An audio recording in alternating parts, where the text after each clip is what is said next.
पहा नवीन एपिसोड्स एकदम add free.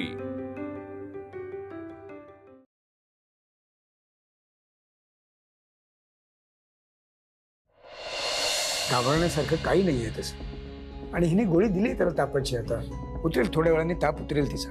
पण असा अचानक कसा ताप आला? ताप आता अचानकच येतो ना, ताप कधी सांगून येतो का मला सांगा? अहो तसं नाही, म्हणजे मी तुम्हाला खरंच सांगते, ती खूप विचार करते, तिच्या डोक्यात काहीतरी चालू आहे, ती अस्वस्थ आहे, म्हणून मला तिला सांगतायत। तू बस, अहो बस बसा इथे, तू बस शांतपणे बसा। काय असतं ना सुमन, आपल्या कामाच्या व्यापामुळे बऱ्याच वेळा आपल्या शरीराकडे दुर्लक्ष होतं, आणि आपल्या शरीराची भाषा ही अशीच असते, आपली रोगप्रतिकार शक्ती कमी होत असते। मग आपल्याला हे असं काही ताप किंवा आजारपण आलं की नाही, की आपलं शरीरच आपल्याला सांगतं की बाबा आता थोडं थांब, आराम कर, जरा आराम कर। इतकी वर्ष तुमच्याच बरोबर संसार केलाय मी, या सगळ्या गोष्टी माहिती नसतील का? मला माहिती आहेत, पण ती खूप घाबरलीये म्हणून विचारतेय मी। अगं नाही आई, असं काही नसावं। तू आई आहेस तिची, मला कळणार नाही का? मला कळतंय की कसला तरी ताण आहे तिच्या मनावर। सुमन जे म्हणते ते खरं असावं। कसला ताण आहे तिच्या मनावर? हे लग्न तिच्या मनाविरुद्ध होतंय का? नाही, वाटत तर नाही, किंवा खूप घाईत होत आहे म्हणून? असो, योग्य वेळ बघून बोलतो मी तिच्याशी। आता गप्प बसलाय तुम्ही, बोला ना काहीतरी। नाही नाही नाही, तसं नाही सुमन, मी उद्या सकाळी पुन्हा तपासू ना तिला, आणि तसंच तिच्या तापाचं कारण काही मानसिक आहे असं जर मला वाटलं ना, तर मी बोलेन तिच्याशी। हा, माझा पेशंट माझ्यापासून काहीही लपवून ठेवू शकत नाही, कळतंय तुम्हाला? अगं आई, मी ताईसाठी मस्त खिचडी केली, तिला जाऊन भरवेन आणि रात्रीचं औषध दे। तू नको बरं टेन्शन घेऊस, मी आहे तिच्या बरोबर, आणि काही वाटलंस तर तुम्हा दोघांना बोलवेनच की मी। आलेच मी।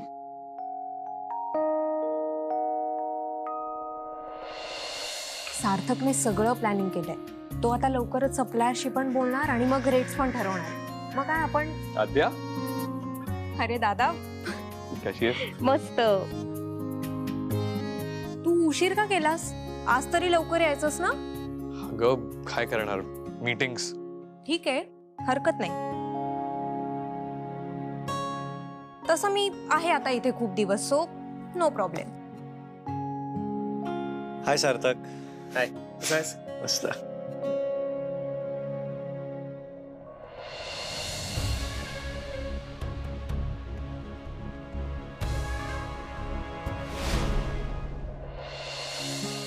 वेलकम।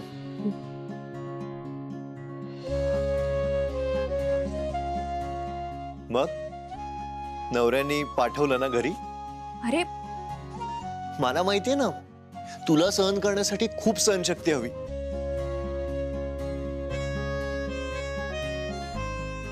जी फक्त तुझ्या भावातच आहे। अच्छा, चल मग सार्थक, आपण जाऊया घरी आपल्या। एक मिनिट, आता कुठेही जाणार नाहीयेस तू, आठवडाभर राहा इकडेच, हो की नाही आई? ऍक्च्युली आठवडाभर पण जरा कमीच वाटतंय नाही? तू चांगली महिनाभरच राहा। मला चालेल।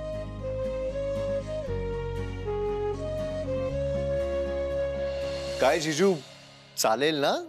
त्यापेक्षा मी एक काम करतो ना, मीच इकडे येऊन राहतो। दादा चालेल, मी एक काम करते, मी पण तुझ्या बरोबर येऊन इथे राहते।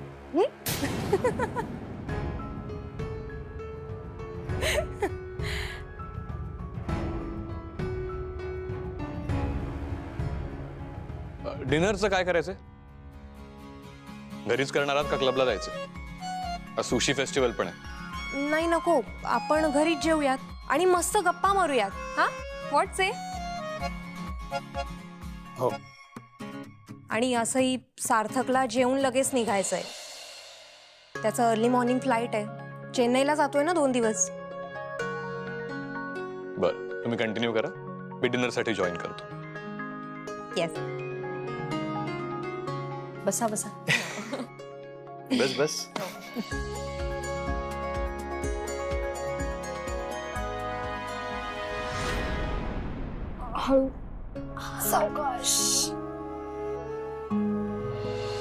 तायडे, हे बघ, तुझ्यासाठी मस्त खिचडी केली.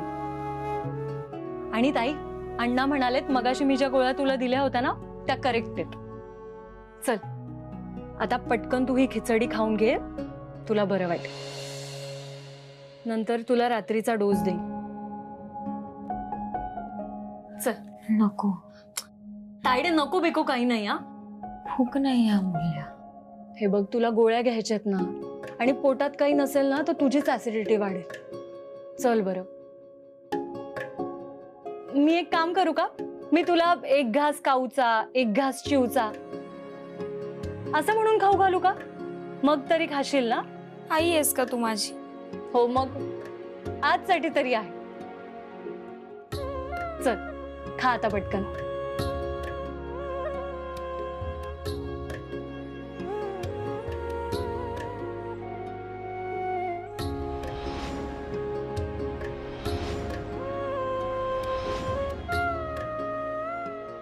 नको बस. अगं एवढीच बाकी आहे. मी काही एक ऐकणार नाही. हा, तुला खावीच लागेल. आज तू पेशंट आहे आणि मी अर्धी डॉक्टर. हे घे.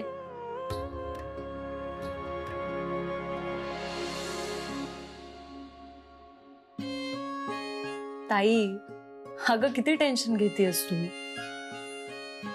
हे बघ, विक्रांत आता पूर्णपणे बरा झाला आणि मी वेदांशीही बोललीये आणि आद्या वहिनीलाही सांगून टाकले.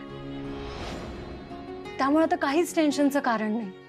तू प्लीज कुठलीही गोष्ट मनाला लावून घेऊ नकोस आणि मनात कसलंही गिल्ट ठेवू नकोस. आज शिवा बोलला होता मला. मी त्याला सांगितलं की मला या विषयावर काही बोलायचं नाही. मी बघितला तुझा फोन. गौतमचे खूप कॉल्स होते. का सारखा सारखा फोन करतोय तो तुला? ताई, तू म्हणत असशील तर मी बोलू का एकदा त्याच्याशी? नाही म्हणजे मी फक्त त्याला समजावून सांगते की परत परत फोन नको करूस. तो पण ना लग्न होतंय म्हटल्यावर विजा मिळाल्यासारखा वागतो. किंवा मी त्याला ना ठणकावून सांगते की माझ्या ताईला फोन करून डिस्टर्ब करायचं नाही.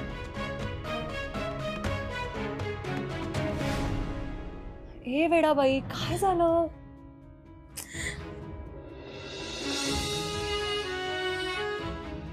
शांत हो.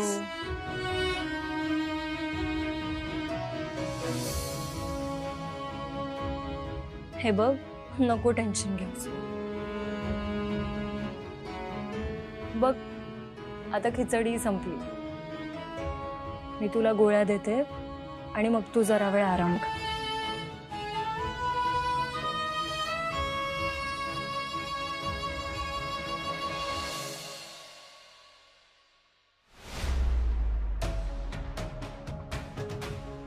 का आली होती ती? मला काय माहिती. तिला काय यायला निमित्त लागतं. आली असेल आद्या सार्थक बरोबर. डिरेक्टली तुझ्या रूम मध्ये कशी काय येऊ शकते ती विक्रांत? ती कशी आहे तुला माहिती आहे ना दादा.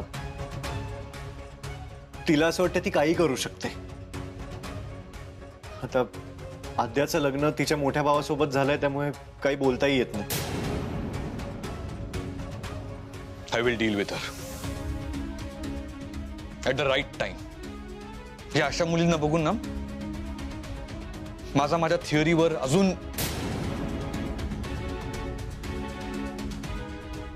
औषधं आहेत का संपली? एक लास्ट डोस राहिलाय फक्त. दाखव मला. नाही नको, मी घेतो दादा. ते स्किप करू नकोस. हे औषधं खूप इम्पॉर्टंट आहेत. विसरू नकोस.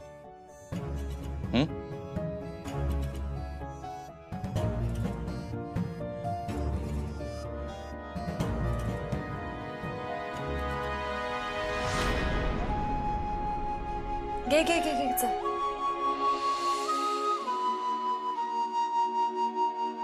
तू ना ताई माझ्या लहान पेशंट्स पेक्षा जास्त तोंड वाकडं करतेस औषध घेताना. खरू आहे ग. अगं हो, पण त्यामुळे ताप जाईल तुझा. तू बघ उद्या सकाळपर्यंत तर तुझा ताप असा गेलेला असेल. आणि हो, आता आराम करा, काम करत बसू नको लगेच. अमूल्य तू जेवलीस का? नाही, मी आता आई आणि अण्णांसोबत जेवेन. आईने आहे ना मस्त पिठलं भाकरी ठेचा केलाय. तू बघ आता तुला स्वप्नात तेच दिसेल.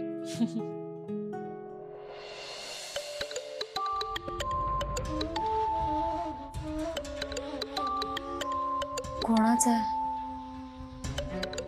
गौतम. का परत परत फोन करतो हा? हॅलो. हॅलो आरती. हा गौतम, मी अमूल्य बोलतीये. काही काम होतं का? आरती कुठे आहे? मला तिच्याशी बोलायचं होतं. ऍक्च्युली ताई झोपलेली आहे. तिला ना खूप ताप आलाय, आजारी आहे ती. पण तुम्ही का परत परत फोन करताय? तिने तुम्हाला सांगितलं ना की तिला भेटायचं नाहीये म्हणून. हे बघा, माझी बहीण खूप सिंपल आहे. तिला हे सगळं डिनर डेट वगैरे हे सगळं नाही आवडत. सो तुम्ही प्लीज समजून घ्या. तिच्या मनाची तयारी असेल तेव्हा भेटेल ती. ऐकताय ना? हां ओके, नो प्रॉब्लेम. काळजी घ्यायला सांगा तिला. ठीक आहे.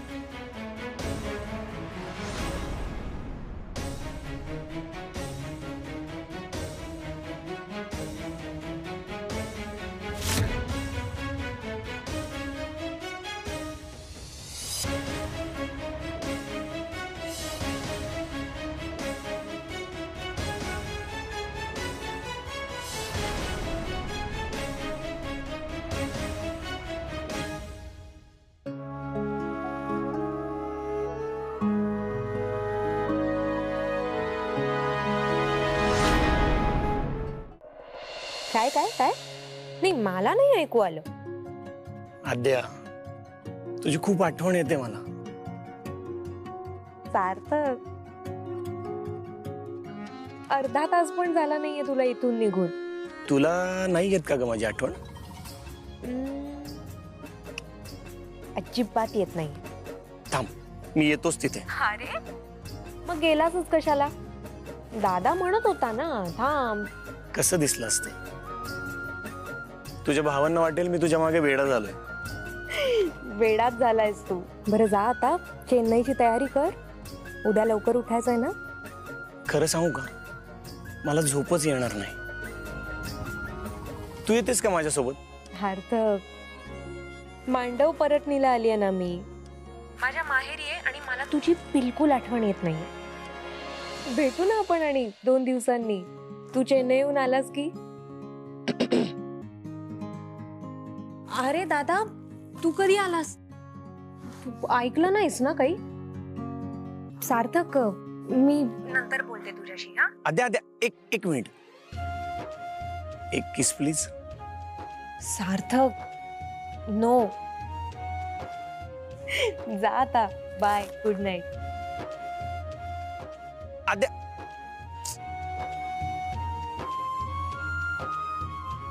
हा वेदांत पण ना हातात बंदूक नसते, पण डोळ्यातून गोळ्या झाडतो. सार्थक रे, मिस करतोय मला. म्हणत होता तू पण येतेस का माझ्या बरोबर चेन्नईला? How childish. त्याला जाऊन अर्धा तास पण नाही झालाय आणि म्हणे मिस करतोय. दादा, तुला ना आज नाही कळणार. अरे प्रेमात माणसं होतात लहान, जे पोरकट हट्ट करतात. कळेल तुला. तू प्रेमात पडलास ना की कळेल. चान्सच नाही, कारण माझ्याकडे ना या गोष्टींसाठी टाइम नाहीये. दादा, तुला खरंच कोणाविषयी प्रेम वाटत नाही की तू प्रेमापासून लांब पळतोयस?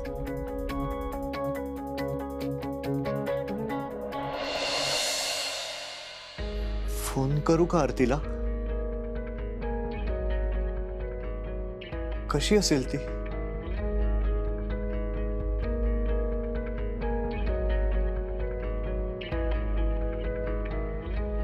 तुम्हाला माहितीये, तुमचा फोन आला की ताई घाबरते. कधीही फोन येईल ह्या भीतीने थरथरते ती. हे बघा, तिच्या मनावर खूप दडपण आलंय. इतकं की ती आजारी पडली. हे बघा, मी तुमच्या पाया पडते, प्लीज तिला फोन करू नका, प्लीज.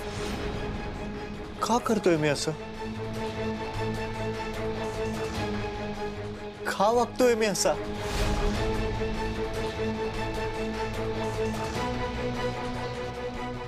का त्रास देतोय मी आरतीला? तिला तिला काही झालं तर?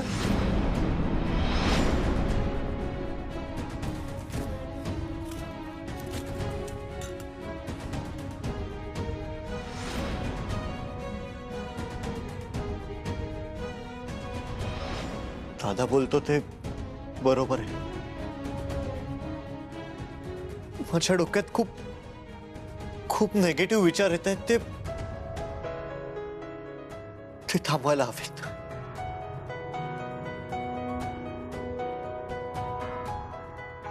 मला मला कामात स्वतःला बिझी करून घ्यायला हवं. कामावर फोकस करायला हवा.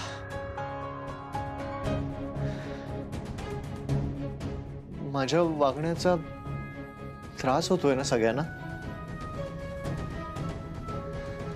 हे प्रेमात जीव वगैरे देणं म्हणजे हा निव्वळ मूर्खपणा आहे, वेडेपणा आहे हा.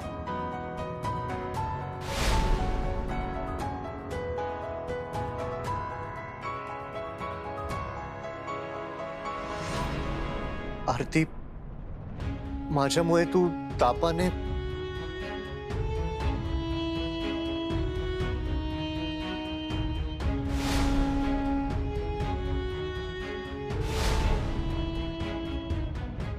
आरती, माझ्यामुळे तुला खूप त्रास झालाय. तू तू प्लीज मला एकदा भेट, शेवटचं. आरती, मला तुझी माफी मागायची आहे. त्यानंतर मी तुला परत कधीच नाही भेटणार आहे, प्रॉमिस. हवं तर तुझा नंबरही डिलीट करून टाकीन.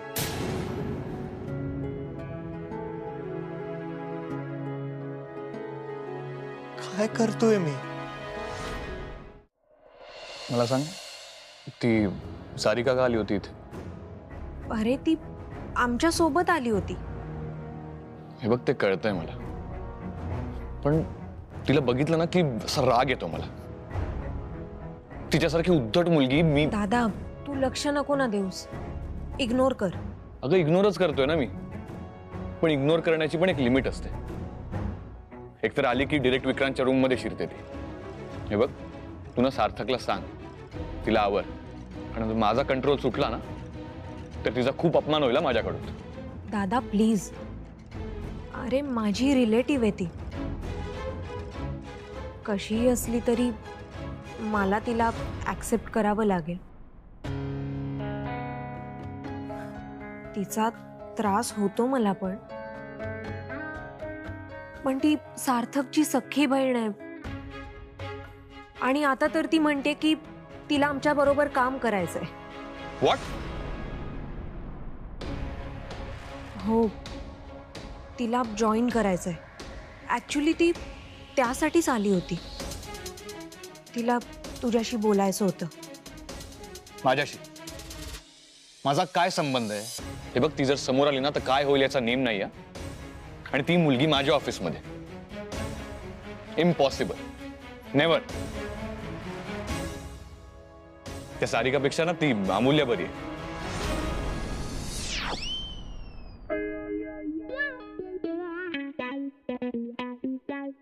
आद्या, मिसइंटरप्रेट करू नकोस. मी काही बोलले का? पण तुझे डोळे बोलतायत आणि ते स्माइल. बरं, एनिवेज, ती ती सारिका तुला त्रास देते का ग? ती त्रास देत असेल ना तर मला सांग, मी तिला चांगलंच ओळखतो. बाबाच्या लाडाने वाया गेलेली मुलगी आहे ती, हॉट हेडेड. तिने जर तुला त्रास दिला ना तर नक्की कळव. तुला असं वाटतंय का की तुझी बहीण कोणाला लिमिट क्रॉस करू देईल? दादा, मी मनात गोष्टी ठेवत नाही, नेहमी प्रसन्न राहते, उगाच कोणाला डिवचत नाही. पण वेळ आली ना तर मी खरंच स्वतःला डिफेंड करू शकते. आणि सार्थक आहे माझ्या बाजूने. तो त्याच्या बहिणीला आवर घालेल. डोंट वरी. तुझ्यापर्यंत नाही येणार माझ्या मॅरिड लाईफचे प्रॉब्लेम्स. जाऊ मी आता? Good night. Good night.